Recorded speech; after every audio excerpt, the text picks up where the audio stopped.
Hi everyone, welcome to Javatechie. Handling exception is always a crucial aspect for any application, irrespective of its type, whether it is monolithic or microservice. And if we don't properly deal with the exception handling mechanism, then we can't provide better user experience, right? So in this tutorial, let's understand how to handle exception in microservice architecture. Okay, all right. So without any further delay, let's get started.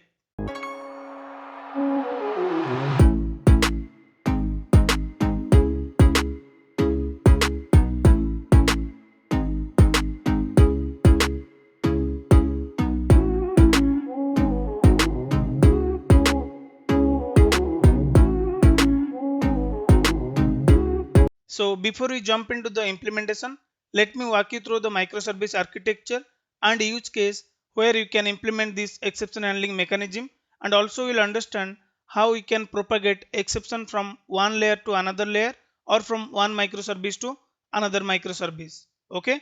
Now let's say you have two microservices called Sugi microservice and restaurant microservice, and both are seamlessly registered with Eureka service registry, and to orchestrate it we have our trusty API gateway who is always ready to route all the incoming requests.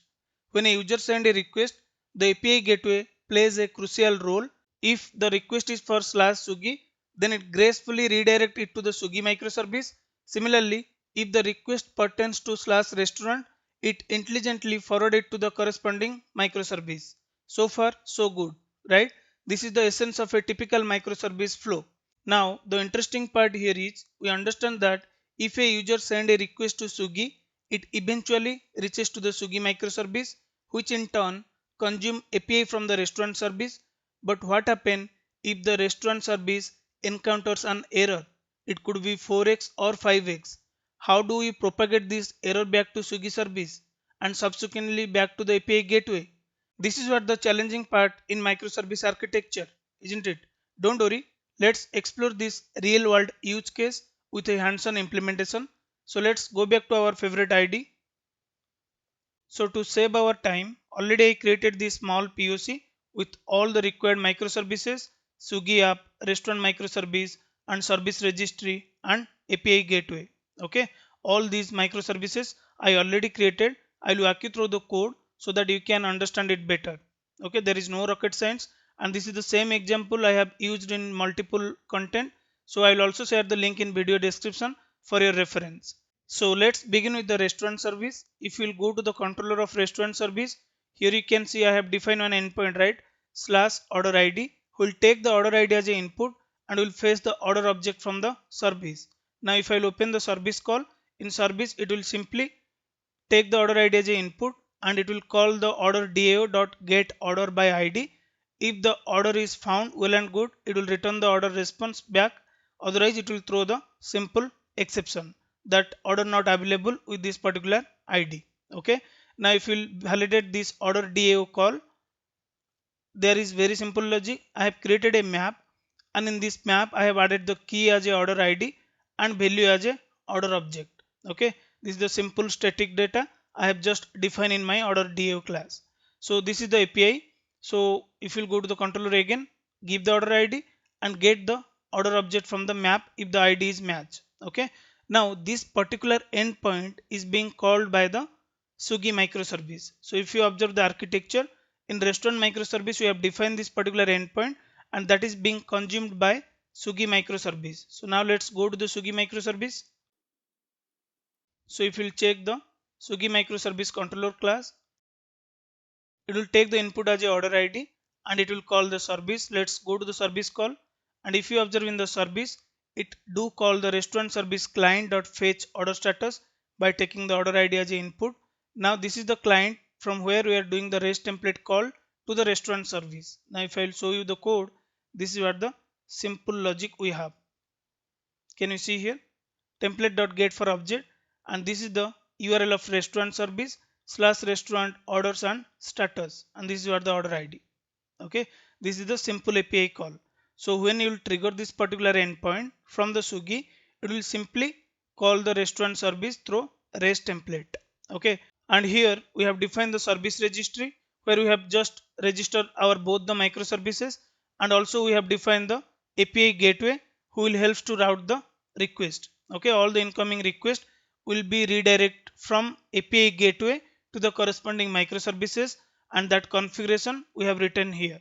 If the URL is /sugi, delegate all the requests to Sugi app, and if the URL is coming with /restaurant, delegate to the restaurant service. Okay, and this is the application name and this is the client, because this API gateway also registered as a client to our service registry. Okay, now if I'll trigger the endpoint of this particular API gateway, not API gateway, service registry, I can see all the three microservices is registered here. And if you observe, the Sugi app is running on port 8081 and restaurant service is running on port 8082 and our API gateway is running on port 8080. So in microservice architecture, we always need to hit the request to API gateway so that it will delegate to other microservices. Okay, so if you are not aware about the microservice implementation, I would strongly suggest you to check out this microservice playlist. I will share the link in video description so that you guys can refer it. Fine. So let's try accessing the API and we'll see the behavior. Then we'll identify where exactly we can implement the exception handling mechanism and how we can propagate from one service to another service. So let's go back to the Postman. If you observe here, this is the 8080 request. Okay, this is the API gateway request and I am giving /sugi, so that request will redirect to the Sugi service, and from Sugi service it will call the restaurant microservice to fetch the order object. Okay, now let me send the request. We got the response here. Now let me try with the different order ID. So we got the response here, right? And if you observe, I'm just triggering from the API gateway because I'm using 8080 port. That's fine. Now let's try accessing the same endpoint with some invalid order ID. We'll see the current behavior, then I will guide you how you can handle that. Let me send the request. We are getting 500 internal server error. Now if I'll give the same error message to the end user, he won't understand anything, right? So even he don't know what's going on when I was trying to get the order status. So to validate that, let's go to the restaurant service. Sugi service will validate the log, then we'll understand further. Just go to the restaurant service. If you'll check the console log in restaurant service, what it says, order not available with the given ID, because that is a straightforward, right? In this restaurant service we have implemented the logic, if order not found, do nothing, just throw this exception. Okay, now since this particular restaurant service is being consumed by the Sugi service, let's see the error there. In Sugi, if you observe, what we are getting, we are getting error not found exception, no, right? What we are getting, if you observe carefully in the console, we are getting here HTTP server error exception. We are not getting order not found exception. And if you observe here, 500 timestamp is this. This is the path we are trying to access. The reason this Sugi service does not know what's going wrong in the restaurant service, because restaurant service need to inform to the Sugi service with the correct message. Hey Sugi, whatever the input you have given, that is incorrect. So based on that proper error message, restaurant service need to populate the or propagate the correct error message to the Sugi app. Then only you can find, okay, Sugi app also will give you the order not found exception. Okay, or Sugi app will handle the order not found exception and will give you the proper error message to the user.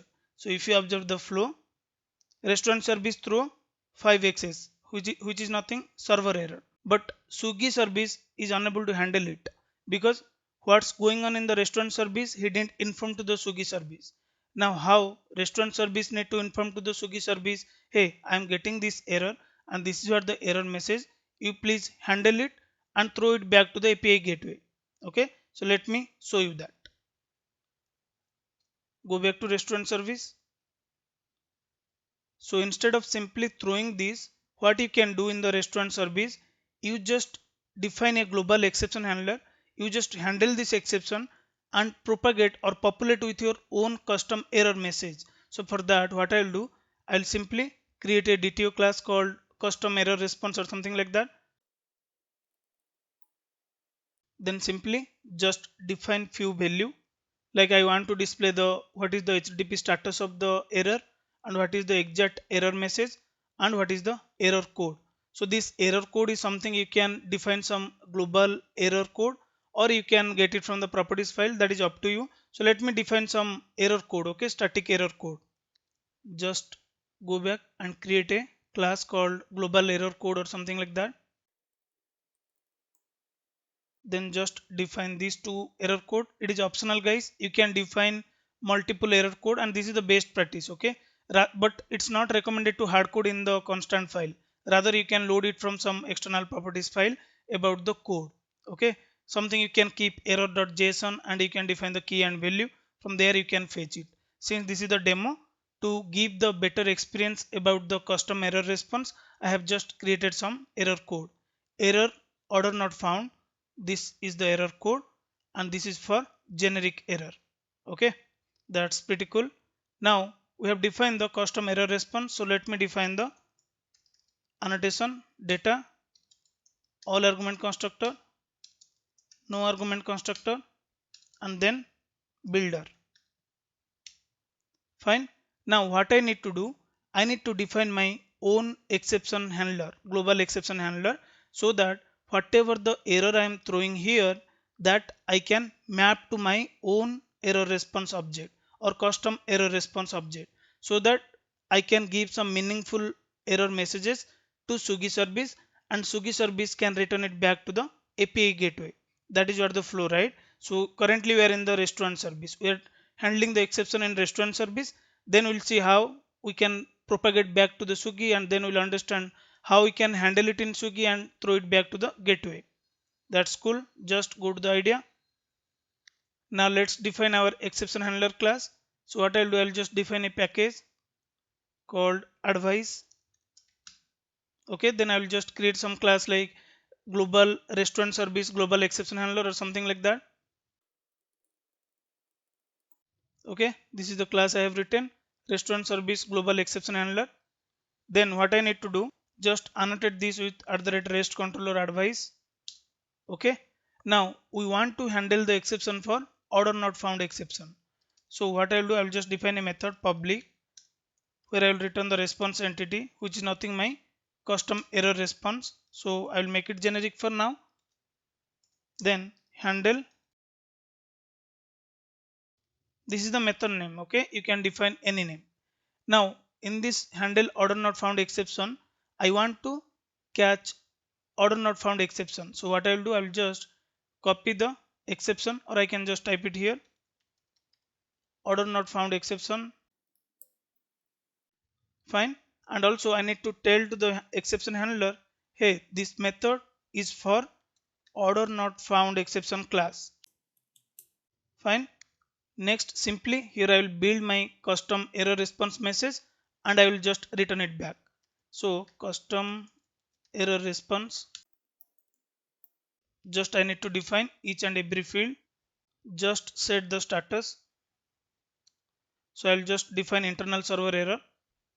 This is up to you whether you want to keep it as a server error or client error. That depends on you, okay. So if you want, you can also define the bad request, it will comes under the client error. But since I am giving the internal server error, it will comes under the HTTP server error. This is up to you based on your use case. You can make whether it is server specific error or client specific error, okay. Now what is the next field? Dot error code.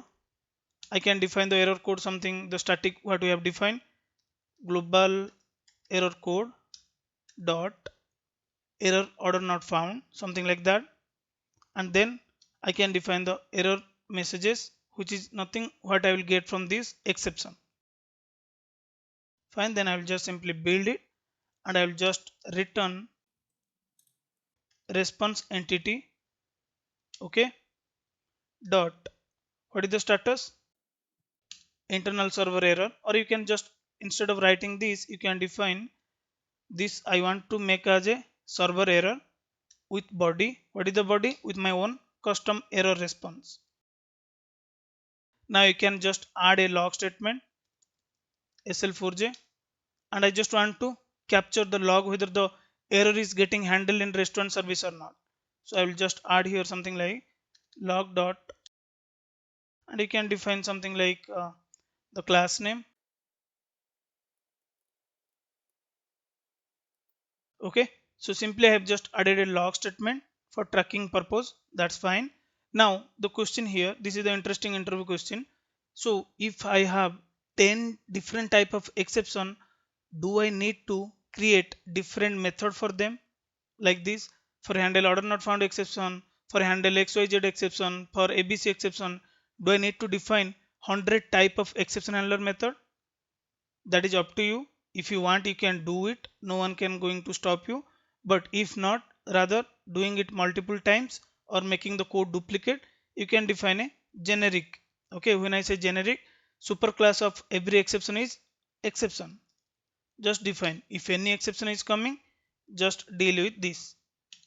Okay, so internal server error, and you can define some other status code which is something like generic error, and you can define any type of HTTP status, that is up to you. So you can just change the method name to handle global exception or generic exception. Okay, just change the log statement. This is how you can define the generic exception as well. Okay, for now I am just commenting it out. I just added this piece of code to just explain you how you can avoid defining multiple handler. You can play with the single generic exception handler. Okay, that's pretty cool. We are good now. Now let's start the application and we'll verify from the restaurant service we are throwing the correct error message or not. Okay, so just restart this restaurant service. So it started. Just trigger the request, but before that let me clear the console from both Sugi app and restaurant app. Now let me trigger the request again with the invalid order ID. Send the request. We are getting 500 internal server error in the API gateway. That is correct, because we are just handling now in the restaurant service. So let's go to the restaurant service and validate the error message. Can you observe here in the restaurant service we have just handled the exception order not available with the ID this. Now if we'll check in the Sugi app, we should get the error message. Let's see what is the error message we are getting. Can you see here? We are still getting HTTP server error message because that is what we have defined in our restaurant service to throw as a server error, not as a client error. See here, we are throwing it as a internal server error. If you want to make it client error, just change it to the bad request or any specific 4x error. Okay, so let me remove that. Yeah, that's fine. Now if you observe in the Sugi app, we are getting the proper error message. Now restaurant service properly propagate the error message to the Sugi app saying that hey, this is the status, this is the error message I am giving it to you because you have given the wrong input, and this is what the error code. Correct? So we are good here. Now what is the next step?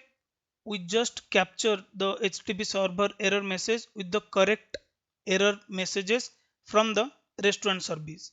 Now from the Sugi app, we need to also populate the correct error message back to the API gateway, because we already got what is the reason of failure, right? Just capturing in a log does not make any sense. So we need to again handle this exception in Sugi app. Then from the Sugi app, we can throw the custom exception back to the API gateway. How can I do that? It's very simple. Just go to the client where you are exactly doing the call to the restaurant service. Now here, what you can do, just keep it inside a try catch, and here you can define exception. Correct? Similarly, what exact error we are getting in the Sugi app, if you check the log, we are getting HTTP server error exception. So we need to also catch this particular exception. Just copy the name of the exception and just add another catch block. So we need to add it before the catch, the parent exception. Just define here. So to validate this, first what I'll do, I will just simply add the log statement SL4J. Then I'll add some log here. This is the client and this is the method. Caught the HTTP server 5xs error. So what I'll do, I'll change it to error exception. Okay. So instead of these I can define server error. That's fine, right? And also here I can add the log statement called the generic server error or generic error. Fine. Now if I'll run this code, I should get this particular message in the console. So let's verify it. I just need to restart the Sugi app, but there is error. Why there is error? Okay, it is asking for the return statement. We'll do it. Add return statement. So what I'll do, better I'll just create this response as a local variable. Order response DTO equal to null. If result succeed, then just map it here and just return it back. Okay, cool. Let me restart it. So it started. Just go to the postman and send the request. We're getting 200 because if you observe here in the Sugi app, from the gateway first it will trigger to the Sugi app, right? Because we are giving /Sugi and we are giving the number order ID. So in Sugi app we are just handling the exception. We are just catching the exception and we are adding some log statement. So can you see here the log statement? Fetch order status, and this is what the message. So which exception it execute? HTTP server error exception, because that is what the template is throwing, because from the provider or from the restaurant service we are throwing internal server error which comes under HTTP server error, and we are able to see this log, not the exception one. Okay, so we are getting the log, that's correct, we are able to handle it, but we are not giving any response back to the end user. What he will know? He will just get the status code 200 and there is nothing, right? So what you need to do, the way you are propagating the exception message from restaurant service to the Sugi, similar way from the Sugi you need to handle this particular exception by throwing your own custom exception specific to the application, and then you just need to define a handler class. For example, what I am trying to convince here, I will throw new runtime exception with some messages. The messages I can use the same messages, error exception dot get response body as a string, and just throw this exception and also handle the exception with your Sugi app specific global exception handler and populate your custom messages. The way we simply propagate from the restaurant to Sugi, similar way from the Sugi also you need to propagate it. That's it. Okay, the logic is very simple. So what we can do, rather than using this runtime exception, let me create a custom exception for Sugi service. So I'll go to the project, I will create a package, then simply I will create a class.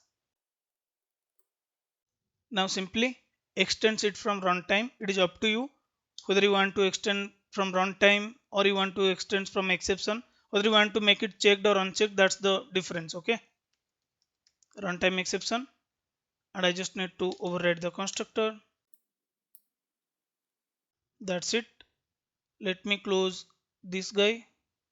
Now here, instead of throwing runtime exception, can I throw my custom exception, Sugi service exception?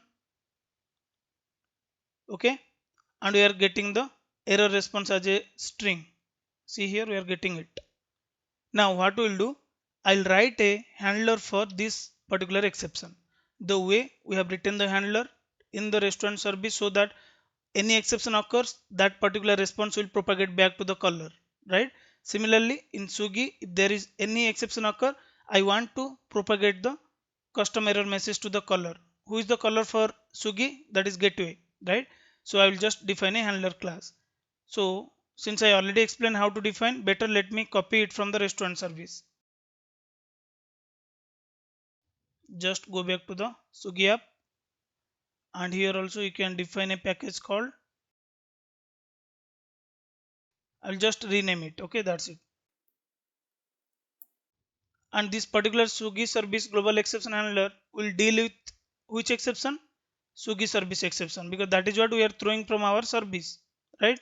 We are throwing this Sugi service exception, and I just need to change it to Sugi service exception.class.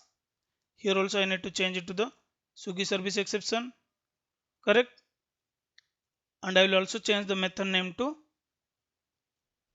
handle Sugi service exception. Okay, now again I need to propagate the custom error message, so I just need this class to be present here. Okay, but if it is a multi-module project, you can keep all the common class or specific exception class in a different module. Since this is just demo, I am just duplicating the code in both the microservices. Okay, that's fine. Just change the log here first. Next, let's copy this custom error response from restaurant service. So let me copy that. Okay, now what I'll do, I no need to create the object of it, because already I am throwing what is the error message I am getting in this particular client only. I mean, in the Sugi app already I am throwing what is the error messages. I will get that value in the form of JSON, right? Status, error message, and error code, and this JSON, entire JSON structure for error response object, custom error response object. So what I'll do, I'll convert this error messages JSON string to the object. That's it, and I'll just return it back. So it is very simple statement. What I will do here, I will use new object mapper dot read the value. What value it need to read? Exception dot get messages. Whatever the JSON string you are getting in the exception.get messages, just convert it to which class? Custom error response dot class. Once you convert it, just return it back to me, the object. What you will get? Error response. Now I just need to return it back. Okay, now if you observe here, in the Sugi service also, we handle the exception and we throw our own custom exception. Then we are handling that custom exception using the global exception handler, and we are populating our custom error messages. Can you see here? Okay, why there is error? Okay, there is a mistake in the input, just remove it. All good. Again, same thing will applicable for generic exception. So let the code will be there. I am not going to remove it. So you can play with the generic if you want to keep a single handler method. That's fine. Let me restart it and we'll validate. So it started. Just go to the browser and trigger the request. Here is the result. We are getting the correct error message. So if you observe, this is the status, this is the error message, and this is the error code. We are propagating from restaurant service to Sugi service, and from Sugi service to API gateway. Now if you validate in the log file, go to the restaurant service first. So here we handle the exception, and this is the error message we have thrown. Okay, now go to the Sugi. In Sugi also you can see here the request went to the handler class, because that is where we are propagating the error message, right? Handle Sugi exception, and these were the messages. Okay, now to make you clear, let me debug the flow once. Okay, so that you will understand from where to where the request is being propagating. So let me restart the application in debug mode. So it started. Let me add the breakpoint. So we'll start from the flow. First I will add in the controller class, then in the service, and will validate whether it is throwing the error or not. Once the error is throwing from this particular method, immediately the request will delegate to whom? Handler class, right? So let me add the breakpoint in handler as well. Correct? Now once this will throw the error, immediately request will goes to the Sugi app, because Sugi app only consuming this particular method. So let me go to the Sugi app controller class, then this method, then this client will also add here. Now once we are throwing this Sugi service exception, immediately the request will delegate to the handler class, right?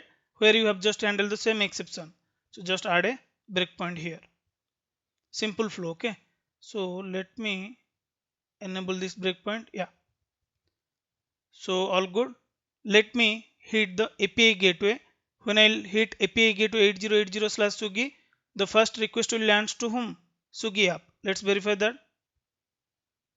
Request came to Sugi app. Okay, because this is what the URL we have triggered from the gateway. Then in the Sugi app, the request will goes to the service class. Let's go there. Then from the service class, it will go to the client, and this is where the place we do. Let me minimize this little bit. Yeah, this is where the place we do call to the restaurant service through REST template. Now once I will execute this line of code, immediately the request will goes to restaurant service. Let's verify that. Request went to restaurant service. Currently we are in restaurant service. Fine. Now it came to the controller, then it will go to the service. Now here we need to validate. Okay, let me validate here. The order ID what we are giving here, 245. Now let me send the request from DAO. Did it get the error message? I mean, did it get the order response? No, null, right? So if it is null, then immediately it will throw the which exception, order not found exception. And if this exception occurs, we have defined the handler to handle that particular error exception mechanism, right? So let's move forward. Can you see here the error request delegate to whom? This handler method in the restaurant service, and here it will build the object and will directly see the return type. What it is returning? Error response, what it build, status, error message and error code, and with the error type as a server error. Okay, now once this error will throw, the request will again come back to the which place. Let me show you that, then we'll validate. Here we are just executing the REST template call. If there is any exception, it will come to the catch block, which catch block match to the incoming exception, right? So request should come here. So go to the restaurant service, just resume it. Can you see here? Because this is where the client we are invoking, right? And the exception type is HTTP server error exception. Repeatedly I am saying why it is HTTP server error exception. If you want, you can keep order not found exception here as well. Okay, but that does not make any sense, right? Order is specific to the restaurant service, and in Sugi service, why should I duplicate that? So you can keep some generic error response type, and you can define in both the place. That is what the appropriate. Okay, now it came here and it will log the value. Then from this particular Sugi service, this exception handling mechanism, it will immediately throw the Sugi service exception. Once it will throw the exception, the request will delegate to whom? Handler. Okay, let's verify that. Request came to handler. Now again it will build the response object and it will return back. Now this return will goes to whom? API gateway, because he is the first caller, right? So he is the guy who called to the Sugi. So Sugi will immediately return the response. Can you verify here? We are getting the correct error message. Okay. Now what I'll do, I'll just disable the breakpoint. I mean, I will not debugging it so that I can show you the valid use case and again the error scenario. Just go to the restaurant, I mean Sugi app, just mute it.